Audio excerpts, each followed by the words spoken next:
When the Prophet ﷺ arrived in Medina, you know the circumstances under which he left Mecca. It was hard. He left Mecca unprepared, very poor, almost a refugee, all right? A fugitive. Fugitive because the Meccans were planning to assassinate him, to eliminate him, because Allah had a bigger plan. They got to Medina, though it was warmer, and he was welcomed. He himself and his companions were welcome. It was an unprecedented kind of welcome, unknown in human history. Unprecedented because the warmth was extraterrestrial. It was something that was unknown. It was a new bond. It was a new brotherhood. It was a new city. It was a new reunion. It was a new beginning. It was a new renaissance unknown in human history. Here are human beings coming together on the basis of faith, on the basis of conviction, on the basis of commitment to truth. That has never been before. The lineages, the alignment had been on the basis of tribe, on the basis of clan. If you are an Arab, it was not even enough. You had to be Quraysh. You have to be, you know, that was the basis of solidarity between people. You had to be Aus. You had to be Hazraj. This was the basis of togetherness. But for the first time, here are Arabs, non-Arabs, Aus, Khazraj, others coming together, realigning forces on the basis fundamentally of new concept, of new ideology, of new faith. This realignment is based on it was based on Tawheed, the belief in the oneness of Allah and the prophethood of Muhammad sallallahu and in the universal brotherhood of mankind. Muhammad sallallahu alayhi wa alihi wasallam was sent, like Allah tabarak wa ta'ala told us in the Qur'an, A'udhu billahi minash shaitanir rajim, Bismillahir Rahmanir Rahim. هو الذي بعث في الأميين رسولا منهم يتلو عليهم آياته ويذكيهم ويعلمهم الكتاب والحكمة وإن كانوا من قبل لفي ضلال مبين. Allah sent Muhammad sallallahu alaihi wasallam to discharge these simple, seemingly simple duties. ليذكيهم ويعلمهم الكتاب والحكمة. This appears simple. The duty of tazkiyah appears to be simple. What is tazkiyah? Especially when it relates to tazkiyah to nafs. The human heart had been polluted. Humanity had been reduced to the basest level of an animal. So what Muhammad sallallahu met in Mecca were a group of people who looked like human beings and behaved like beasts. They looked like human beings like you and I, but they were beasts. Allah subhanahu wa ta'ala himself, testified to this when he said, Innal a'rab ashaddu kufran wa nifaqan wa ajdaru alla ya'lamu hududa ma anzal Allah. That is the testimony of Allah tabarak wa ta'ala himself. The Arabs were so bellicose, they were so violent, they were so uncouth, they were so raw, they were so arrogant. Barbarism peaked among the Arabs, and they were set for self-destruction. Allah subhanahu wa ta'ala was referring to this in the Qur'an. I'm sorry, this is not my main topic. This is not the main focus, but I want to use it as an entrance. Allah subhanahu wa ta'ala was reminding us, واذكروا نعمة الله عليكم إذ كنتم أعداء فألف بين قلوبكم فأصبحتم بنعمتي إخوانا وكنتم على شفا حفرة من النار فأنقذكم منها. This was, in summary, the state of affairs of humanity at the turn of the 6th century AD. Humanity was said to be on the brink to a precipice, to a fall. وَاذْكُرُوا نِعْمَةَ اللَّهِ عَلَيْكُمْ. And remember the favor of Allah upon you. إِذْ كُنْتُمْ أَعْدَاءً. When you were mutual enemies. فَأَلَّفَ بَيْنَ قُلُوبِكُمْ. And Allah united between your hearts. وَأَصْبَحْتُمْ بِنِعْمَتِهِ إِخْوَانًا. You became brothers, one to the other. Everywhere in the world, people were at war, internecine war. People were reduced so low. You know better than I do. I don't need to go into history. But the prophet was sent لِيُذَكِّيهِمْ, to do tazkiyah, to cleanse, to purify, to revive, to revivicate the heart of human beings. And this was not easy. Since 1960, I don't think we are getting better in this country. If anything, we are getting worse. It was better when we were growing up. All right? To you, it's also better. Maybe what is going to come will be worse than what we are experiencing now. But Muhammad ﷺ came, and within 23 years, 23 years, he transformed beasts into human beings. He transformed unlettered people into intellectuals around the world. He transformed an unlettered set of people into those who taught the world to calculate, who taught the world to count, who taught the world to explore, to exploit, to discover, and to benefit the whole of human being. He taught them selflessness. He taught them altruism. He taught them honesty. He taught them integrity. He taught them tawheed over and above all the other things. This was the condition of Arabia, and indeed the world, when the Prophet ﷺ came. It was the rule of the jungle. Power belongs to those who have the might. Those who do not have the might, sorry. So this was what responsible for the situation of the Muslims when they got to Medina. The other time we saw a little sketch, drama sketch, about not playing on the, not thinking that you are smarter than others. Now, you see, the Jews were the lords because they had a book. They felt they were superior to the Arabs. The Arabs do not know how to read. They do not know how to write. And they had no revealed book. The Jews, on the contrary, had a revealed book. They could write. They could read. They were, more civilized. So to speak, they oppressed the Arab. And please permit me to make this joke. A man went to Lagos, for the first time.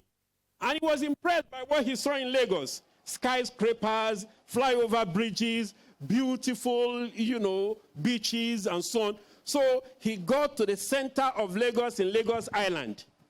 And he saw skyscrapers. And he was looking, this tall. This. And somebody came and said, hey, who asked you to be looking at these buildings? Don't you know, do you think that it is free for you to look at bridges? He said, okay, how many have you looked at? He said, I've only looked at 10. Say, okay, for every 10, every one of the bridge that you look at, it is 100 naira. One building, 100 naira. Otherwise, I will arrest you now. He said, I've only looked at 10. And, okay, he counted 100 naira times 20. That's how much? 2,000 naira, and gave him. And when he left, he said, he's a fool. He doesn't know that I've looked more than 200. And I told him 20. Who is foolish? So, such was the condition of the people, especially vis-a-vis the Jews. The Muslims had a problem with water. There was no water in Medina. And there was one well that was owned by a Jew. He was selling to the Muslims at exorbitant prices. You need water, you pay through your nose. And you know we cannot survive without water. Allahu Akbar Kabira. Sayyidina Uthman, radiallahu ta'ala anhu, was touched by this. The Prophet was concerned. And Sayyidina Uthman went to the Prophet. He said, I want to buy this well. The Prophet said, that's going to be beautiful. And he approached the Jew. I want to buy your well. And you know Jews, till today, till the end of time, they are always very smart. But Allah and the Prophet has taught us wisdom. It is now a battle between smartness and wisdom. The Jews was very smart. The Prophet taught us to be wise. And he said, well, I don't have money to buy this well, but can you sell half of the well to me? He said, half? You can buy half? He said, yes, I can buy half. And he gave him the price. And Sayyidina Uthman paid. He paid. Can you buy half of a well? No, tell me, can you buy half of a well? Okay, you see wisdom versus smartness. And after paying, there was this agreement. Okay, we'll divide it. On my day, that means one day will be for me, another day will be for you. The water they fetch on my day, the money will be for me. The water they fetch on your day, the money will be for you. And the Jew was very happy. He said, foolish man, I still own the well. I still own the well. So they started. And Sayyidina Uthman radiallahu ta'ala mobilized the Muslims and said, please, go and buy water only on my day. Just go and fetch water. You don't need to pay because I've bought it. And then they went. They fetched water. On the other day, no one goes to buy water. No one. So after a long time, the Jew realized that he was making losses. And he said, this thing is no longer profitable. Can you buy all? He said, yes, I can buy it. But then it's now going to be at my price, not at your price. I'm going to name the price. If you don't want it, then leave it. That is wisdom, not smartness. So Sayyidina Uthman named the price and he paid. And as soon as he took ownership of it, he made it waqf. Waqf for the Muslims. Waqf. Of course, all of us here knows what is waqf. Waqf is a means for making sadaqatun jariyah. This is not the end of my story, but it goes further. So the well, there was an orchard. It means that orchard was owned by the Jew. It means if he wants to water the orchard, he has to buy water. They said, okay, now you have bought the well, come and buy the orchard. Said, it's my price. He bought the orchard. And then it bloomed. It bloomed and blossomed. And then Sayyidina Uthman bought all of the land surrounding that orchard. It means all of the land surrounding the Masjid al-Nabawi was owned by the Waqf of Sayyidina Uthman. Till today, all the 5-star hotels around the Haram in Medina is still owned till today by the Waqf of Sayyidina Uthman alayhi salatu was radiyallahu ta'ala anhu. And all of the hotels leased the land from his Waqf. About 3-4 years ago, they built a whole hotel, 5-star hotel, multi-story, in the name of Sayyidina Uthman. This was a wise investment, not a smart investment. This is what I'm going to be inviting us to make today. Wise investments, not only with our money, but including our money, but not limited to our money. What is the wise investment? There is no investment better than something that can never go bankrupt. Do you know a thing that cannot go bankrupt? They are the transactions you have with Allah. And the best of some of these transactions is to bring up your children. First, the Prophet ﷺ said, خَيْرُكُمْ مَنْ تَعَلَّمَ الْقُرْآنَ وَعَلَّمَ. The best of you is the one who teaches the Qur'an and learns the Qur'an. This is an investment that can never fail. No economic recession can affect it. Do you know that no economic recession can affect this kind of an investment for yourself and for your children? Today, we're here to rejoice with our teachers and our children who have devoted their lives and their time to memorizing the Quran. I have seen people in the list from everywhere, from Lagos, from Abuja, from Adamawa, from Bauchi, from Cameroon, from Madinatul Munawwara, from all over, coming to learn the Quran, coming to, take their own light, اقتبس من نوركم قيل ارجعوا وراءكم فالتمضوا نورا فضرب بينكم بسور له باب باطنه فيه الرحمة وظاهره من قبله العذاب. So they have come to kindle from the light, and that is why people can come from Medina, because the Quran is light, and wherever it is, there will be light. Why memorizing the Quran at this time? Why must anyone memorize the Quran? Is it not archaic? Is it not out of fashion? Is it no longer fashionable? How can you memorize? Is it not even wicked? Is it consistent with pedagogy that you ask children to memorize? That's very wicked. It's very tough. We don't memorize anything. Even today, the multiplication table that we used to memorize, we no longer memorize it. Because of time, let me just summarize what I intend to say. Virtues, there are so many virtues attached to memorizing the Quran, and I envy these our children. I envy them. I envy them, wallahi al-azim. I envy them so much because of the opportunity that Allah has given them. So many of us did not have that kind of an opportunity while we are growing up. Only very few people had it to learn the Quran and to memorize the Quran.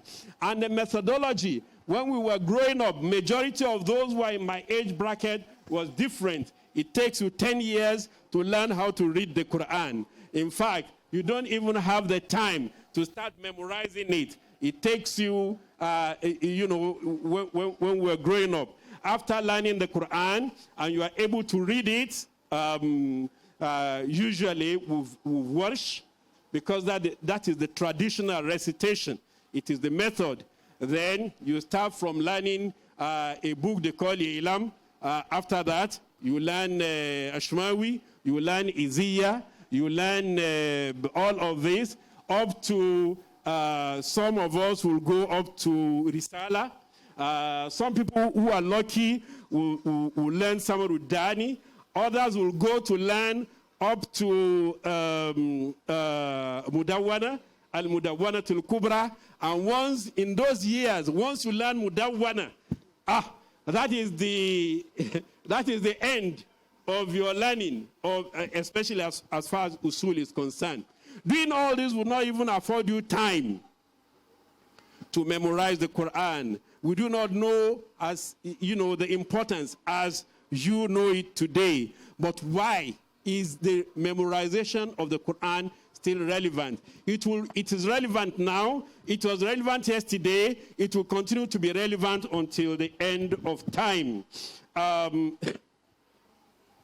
First and foremost, the Quran, enhances the station, the station and the prestige of everyone who memorizes it. Even those who learn and read it, they are people of high esteem.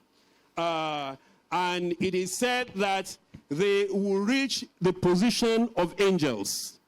Do you want to be a walking angel? Walking angel, human being, and you are still angelic. Learn the Quran, memorize the Quran. The hadith of Aisha, radiyallahu ta'ala anha, is a testimony to the fact that the Huffaz al-Quran, they are ma'as-safratul kiramil barara. Those who memorize the Quran, these young people, if your son is there, you no longer disrespect him. That is the Quran. If your son has memorized the Quran, then he becomes the imam of your house. You no longer send him on certain errands. You no longer call him by name. Hey, boy, boy, boy. He's no longer a boy. By memorizing the Quran, he has become Sheikh. I have seen that a man from Yobe, that young Sheikh from Yobe, Alan Gubro.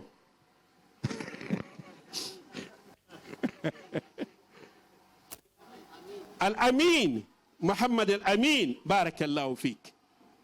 He has the world before him. Of course, I've seen a man from Adamawa, from Jada.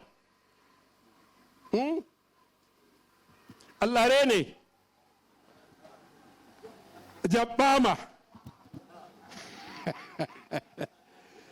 So, well, we will come to settle that. Is it the man from Adamawa or the man from Yobe? Is it Fulani or Kanuri? We'll come to settle that at the end of the lecture. But I think you may not agree with me. I think the Fulani boy is the. Okay. So number 2, Ahafizul Quran, Ahlullah. When they tell you that these are God's people, how will you feel? If today people respect you, those are the president's men who they have the ear of the president. They don't have to take a permit. I'm conscious. Okay, sorry. Well, you know all these things that I'm going to tell you. So let me leave that. Let me address the last issue that I intend to use as conclusion. We are happy that our children are memorizing the Quran. Wallahi, we're very... please. You can't... It's unfortunate that I'm wearing agbada, but I feel very terribly uncomfortable when people want to do my agbada for me. Look, wallahi, I feel embarrassed and terrible. I feel very, very uncomfortable. Please leave it. All this is because of the Quran. But we have not served the Quran enough. So we should not be exploiting it. I'm saying those of us who are small people like Ustaz Tajuddin, yes, they have. So you can, unfortunately, it doesn't wear agbada. But those of us who are still small, please don't touch our agbada. We have a problem. We have a very serious problem. And I'm saying with regards to memorization of the Quran, especially by younger people. These shuyukh will have Western education, ultimately. Am I right or wrong? our experience had been that as soon as they enter secondary school and they enter the university, they not only start forgetting the Quran that they have memorized, but they start misbehaving. May Allah not make these who fast like that. But it's a reality. Wallahi, it's a reality. Memorization of the Quran is just one step. Working with the Quran, living. That is why in prayers we say, may Allah subhanahu wa ta'ala make us among those who will memorize the Quran and also observe the limits that the Quran has set strictly. Number two, the commercialization of memorization. It is almost Ramadan. It is almost time now. What I see as an imam of an organization is that close to Ramadan, I receive phone calls, text messages, WhatsApp messages from Qur'an. They say, please, I'm a Qari. I have memorized the Quran, Hafs and Warsh and Qalun. I'm looking for a place where I will lead Taraweeh. And if you ask further, for what consideration? They will say, well, when we go to lead Taraweeh like that, they used to pay us 500,000. You understand this better than I do, because we have less of this problem in Lagos. I think you have more in Abuja. I think it is something we should look at. You memorize the Quran for Allah, to serve Allah. It is not to make money. It is not to place charges. If I lead Taraweeh for 1 month, you give me 500,000, 200,000. Whatever they give you, may Allah put barakah in it. If you say, no, we can only afford 200,000, say, oh, wallahi, we say you are. Number three problem, challenge that we need to face. In most cases, we memorize for competition. Musabaka. Well, it is good because it is a means of encouragement. But I'm afraid for the ikhlas, especially when high monetary prices are involved. Are you memorizing for the prices, or you are memorizing for Jannah and Ridwan? And finally, the problem that we have to look at is sometimes, more often than not, the society does not value the Qur'an. They will most probably end up as imam of local masjid. There is no plan of welfare for them by the society. The only encouragement for the teachers, and I'm happy for our teachers here, the only encouragement is that they will do walima and they will collect a lot of money. That is their own nasib. The society is guilty. They may not be the one that is guilty. Please treat them right. Honor the Quran so that Allah will honor you. Honor the who fast so that memorization of the Quran will continue. Otherwise, a time will come when our children will be asking, what exactly is in it for me? I pray for our teachers who have taught these children. May Allah reward you with Jannah. May Allah accept it as an ibadah from you. May Allah subhanahu wa ta'ala put light in your own house, in your own houses, in your own homes. May your children also become huffaz. It's also a problem. In most cases, the children of Qur'an are not themselves qari. May that not happen to you. هذا this is what I have to tell you for now because of time constraints. أقول قولي هذا واستغفر الله العظيم لي ولكم ولسائر المسلمين من كل ذنب واستغفروه إنه هو الغفور الرحيم. اللهم أرنا الحق حقا وارزقنا اتباعه وأرنا الباطل باطلا وارزقنا اجتنابه. اللهم اجعلنا من الذين يستمعون القول ويتبعون أحسنه. سبحانك اللهم وبحمدك نشهد أن لا إله إلا أنت نستغفرك ونتوب إليك. سبحان ربك رب العزة عما يصفون وسلام على المرسلين والحمد لله رب العالمين. آمين.